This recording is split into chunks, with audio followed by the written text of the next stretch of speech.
couple of days ago, I watched Hank Green's video on TikTok monetization, and I found it fascinating. If you haven't seen his video, it's great. It breaks down the way that TikTok monetizes. It breaks down the problems that TikTok has with its creator base.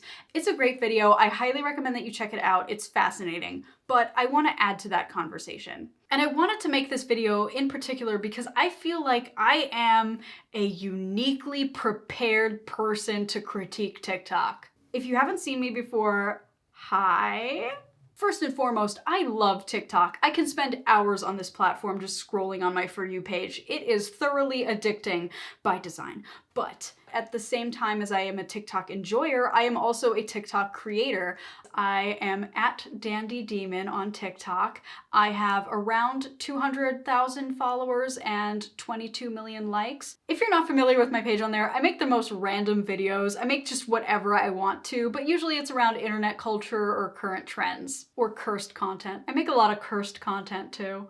But what you might not know is that before I was a TikToker, I was actually working with TikTok corporate. I worked for a media agency and TikTok was one of our clients. I worked in ad tech. I was working mainly in merchandising opportunities and partnerships. Trust me, it's not as interesting as it sounds. I'm not really going to get into it here. And after that, I ended up becoming the TikTok social media manager for a pharmaceutical company where I ran the TikToks for a couple of brands. So not only do I have the perspective of a TikTok creator and a TikTok consumer, but I also have the perspective of corporate TikTok. Don't get me wrong, it's not like I was in all the TikTok board meetings where they talk about how they're gonna monetize or anything, but I am privy to a little bit more information than the average TikToker. I have signed a lot of NDAs. So I wanted to sit down and just have a conversation about how TikTok fails its creators from the creator's perspective. Because also as a TikTok creator, I know a lot of other TikTok creators. I mean, first of all, I live in Los Angeles, so, throw a pebble and there's a TikToker.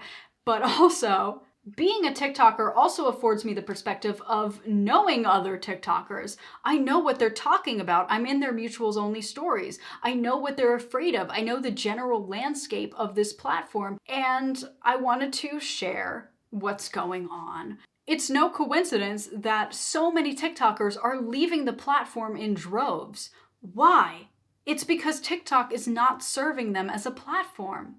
So I think if we're going to start anywhere, it would be with the Creator Fund. That is the most obvious problem that people have with TikTok monetization. If you're not familiar with what the TikTok Creator Fund is, I highly recommend that you check out Hank Green's video because he delves a little bit deeper into it than I am going to today. But if you're not familiar with the TikTok Creator Fund, it is basically a giant pool of money that TikTok uses to pay its creators. I'm not going to get into the mechanics of how the Creator Fund works or the specific problems with it as a concept, but the problem with the TikTok Creator Fund is that it pays like shit. If you want to know how little TikTok pays, I recently made a video that got 3 million views on TikTok. If I had to guess based on my earnings, I was paid around $50 for 3 million views. Now I know that you might say, okay, of course TikTok's not going to pay you that much. They're a short form video app, but still $50 for 3 million views is like nothing. Just for perspective, I'm going to calculate how much money that video would have made if it was posted to YouTube. It's not a one-to-one comparison by any means because short form content is never going to pay as much as YouTube content, but just to put it into perspective, if I were to post that same exact video onto YouTube and get the same exact number of views, I would get around $12,000. But I got $50. And that is not at all to say that I think that TikTok should be paying $12,000 per viral video. Not at all. But there's a massive difference. And the thing with the Creator Fund that they don't even tell you is that it doesn't even qualify for all videos. I don't particularly know all the video types that are disqualified from being on the Creator Fund, and that's something that we'll get into later is the way that TikTok just does not tell you anything about the platform, but duets and stitches are not part of the Creator Fund, which are a huge staple of a lot of people's content. And this isn't information that's readily available. I opened a support ticket once because I made a video that went viral and I saw like no spike in ad revenue. So I said, what the hell is going on? I emailed them and it came back with, actually, we're not allowed to pay you for duets or stitches, which is half of most people's content. Also, not only are duets and stitches not eligible to be paid out by the Creator Fund, certain countries are not eligible to be paid out by the Creator Fund. As of recording, I think that Canada still is not on the Creator Fund. That's a lot of creators who are just not making any money at all. So not only does TikTok pay very little, they're also very restrictive about how they pay. And they're not that great about letting their creators in on that information. You kind of have to hunt for it. During my time on TikTok, with 200,000 followers, videos that consistently do numbers, and 22 million likes globally, I have made a total of less than $3,000. Yes, that's a lot of money, but for the amount of work that I've put in, it's not that much. And sure, I'm not owed any money. I have a decently sized channel. I put a lot of work and effort into my videos, and I'm not really seeing the returns. The returns that I get are almost insulting. And again, trust me, I'm not in it for the money. If I was, I wouldn't have ever started making TikToks. Here's the most damning evidence that TikTok does not pay its creators. I know YouTubers and I know TikTokers. I know plenty of YouTubers who have made YouTube their career, and they have anywhere from 100,000 to 200,000 YouTube subscribers. I know TikTokers with millions of followers who still work part-time jobs or full-time jobs because TikTok does not pay. TikTok is a labor of love for me. I love posting on this platform. I don't have any intention to stop anytime soon, even if this platform doesn't love me back. But at some point you gotta ask yourself, am I really on the right platform? Because I was putting all of this time and energy into TikToks where I could put all of that same time and energy into videos for a different platform, making pretty much the exact same content, but actually getting paid for my time. I'm editing right now, so I just thought I'd pop in and give a couple of little thoughts in a TikTok format because that's what I'm best at. It's one thing if you're just making a TikTok once a week for fun, but TikTok not providing a financial incentive de-incentivizes people to continue making content and to put more effort into it. Unless you're extraordinarily lucky, building up your TikTok presence takes a lot of time and energy and effort. At some point in your TikTok journey, it just stops making sense for you because you're spending all of this time that could be put towards a job that pays the bills or on a platform that pays the bills. If those creators are better served going to other platforms or just putting their time into a full-time job, that's not a good thing for the platform. Creators are the backbone of TikTok. Without them, you don't have viewership. You don't have anybody using your app. So if you're not going to provide those creators with a financial incentive to stay on that platform, you're gonna lose them. There are very few legitimate TikTokers who just make their living off of TikTok alone. Most of the huge TikTokers use TikTok as a stepping stone to do another project that paid them more money, like music. Time is a luxury that not a lot of people have. Generally speaking, only the people who can afford that time will become successful. This affects the demographics of who we see in the top spots on TikTok.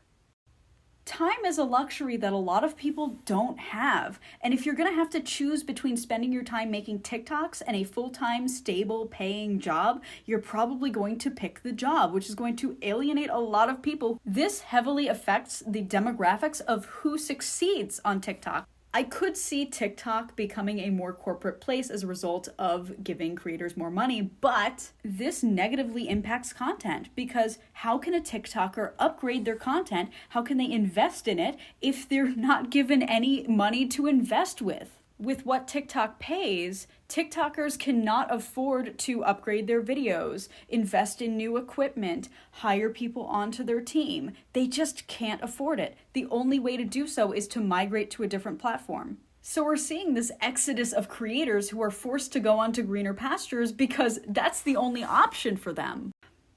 Investing in creators is an investment in your platform. All right, let's get back to the video. If you're a YouTuber with 1 million views, that changes your life. If you're a TikToker with 1 million views, it's not really doing much for you. Unless you can get them to buy your merch or subscribe to your OnlyFans or subscribe to your YouTube channel, you're not gonna make any money off of those millions of followers. And I'm not talking about it from a greedy perspective, I am talking about it from a bare minimum to live perspective. All right, so the TikTok Creator Fund doesn't really pay. What about sponsorships? Can't you find a sponsor? So I guess we gotta talk about sponsorships on TikTok. Here's the thing about TikTok sponsorships. They also don't really pay. TikTok is a unique beast when it comes to accepting sponsorships because on other platforms, sponsorships work way differently. If you have a podcast or a YouTube channel, you can just interrupt the middle of your video to just talk about a product. And usually it's pretty seamless. You just have a little ad break. You can't really do that with short form video. You can't just interrupt a TikTok video to talk about a sponsored product. You have to make a video about the product. So you have to sit down and you have to think of a unique concept that's going to go with that product that can fit on your page. Nobody wants to sit down and watch an ad. So the videos that are sponsored on TikTok, that are dedicated to their sponsorships, are usually the least engaged with on a creator's platform. And as a result, TikTok sponsors don't pay very much. Even as a creator with 200,000 followers, I struggle to find companies that want to pay me. Usually they try the cop-out of offering commission, but that's not enough. I can't just sit down and read off a script. I have to come up with a video concept. And that can be really hard, especially if the product has nothing to do with your page. So either you're gonna look like a straight up shill and nobody's gonna interact with your content, or you're gonna spend a lot of time and energy trying to find a way to seamlessly integrate that product into your brand and not really getting paid that much for it. On top of that, there is no standardization for how much a TikToker gets paid. A lot of creators on TikTok don't really have audiences on any other platform. They don't get sponsorships on Instagram. They don't get sponsorships on YouTube. So they don't know how much to ask for. So companies will intentionally lowball them because TikTokers don't generally ask for what they're worth. They ask for what they think they can get. And when sponsorships are so few and far between, how can you really blame them? But to be fair, TikTok has tried to address this. They opened up the creator marketplace. Basically, it's TikTok's answer to sponsorships. You need to have 100,000 followers to sign up for the Creator Fund, and once you do, you are sent companies that want to work with you, possible sponsorships that you might want to take on. So I signed up for it because, of course, I'm like broke, and I'm here to report that it's really bad. So I am in the Creator Marketplace. You want to know how many sponsorships I have landed from that? 0. Because I don't know what is up with the Creator Marketplace. Being on the Creator Marketplace is like getting notifications for your junk emails. You are getting spammed with notifications that your campaign that you never consented to be in is expiring in like 158 hours. And the companies that they feature, if you want to be selective about the sponsorships that you're going to take on, they're not good. You're probably going to not accept any of them. And even then, accepting a sponsorship through the Creator Marketplace is not a guarantee that you're going to get that sponsorship. You're just kind of signing up to maybe get the sponsorship. A lot of the companies within the Creator Marketplace seem to be kind of sketchy. Here's an example of a company that has stuck out to me and I will never forget, that have contacted me through the Creator Marketplace Fund, and that is an oil and gas company. Like an industrial oil and gas company. They would not tell me what product they wanted me to promote. I went to their website and it was just like their oil rigs, talking about how they supply oil to Singapore or something. Very rarely will I see one that's actually intriguing, and when I do accept it, then they never get back to me. So by now I think it's pretty clear that TikTok does not pay that well. But if it was just the payment side of it, that would be one thing, but it's not. And if the payment was the only problem with the app, I would be fine with that. I would still continue to post videos because I love doing it. It's fun. But low pay is not the only way in which TikTok fails its creators.